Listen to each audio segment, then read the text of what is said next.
ആരും നിങ്ങൾക്ക് വേണ്ടത്ര വില തരുന്നില്ല എന്ന് തോന്നിയിട്ടുണ്ടോ? എന്നാൽ അങ്ങനെ ചിന്തിച്ചിരുന്ന ഒരു യുവാവിൻ്റെ കഥയാണ് ഇന്ന് പറയാൻ പോകുന്നത്. താൻ ഒന്നിനും കൊള്ളാത്തവനാണെന്ന് പോലും അവൻ ചിന്തിച്ചിരുന്നു. അങ്ങനെ വിഷമത്തിലിരിക്കെ ഒരു ദിവസം അവൻ ഒരു സൂഫി ഗുരുവിനെ കണ്ടുമുട്ടി. ഗുരുവിനോട് തൻ്റെ വിഷമങ്ങൾ പറയുകയും ചെയ്തു. എല്ലാം ശ്രദ്ധിച്ചു കേട്ട ഗുരു അവനൊരു രത്നക്കല്ല് കൊടുത്തിട്ട് പറഞ്ഞു, "നീ അങ്ങാടിയിൽ ചെന്ന് ഇതിൻ്റെ വില അന്വേഷിച്ച് മടങ്ങി വരിക." ഗുരു പറഞ്ഞതുപോലെ അവൻ ആ കല്ലും കൊണ്ട് അങ്ങാടിയിലോട്ട് പോയി.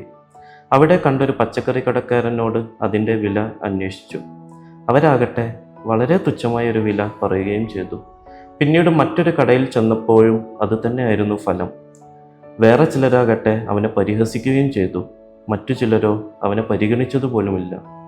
അവസാനം അവൻ ആ തെരുവിലെ ഏറ്റവും പേരുകേട്ട രത്നവ്യാപാരിയുടെ അടുത്തെത്തി. വ്യാപാരി അവൻ്റെ രത്നം കയ്യിലെടുത്ത് ശ്രദ്ധിച്ച് പരിശോധിച്ചു. എന്നിട്ട് അവനോട് പറഞ്ഞു, "ഇത് വളരെ അമൂല്യമായൊരു രത്നക്കല്ലാണ്.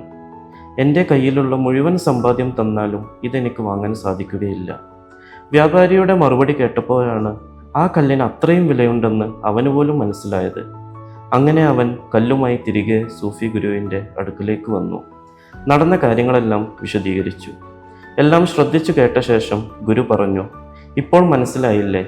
ഇതുതന്നെയായിരുന്നു നിന്റെയും പ്രശ്നം. എല്ലായിടത്തു നിന്നും ഒരേ വില അതല്ലെങ്കിൽ ഒരേ അംഗീകാരം കിട്ടണമെന്ന് നീ ആഗ്രഹിച്ചു. നിന്റെ വില അറിയുന്ന കുറച്ചു പേരുണ്ടാകും. അവരിൽ നിന്ന് മാത്രം അംഗീകാരം പ്രതീക്ഷിക്കുക."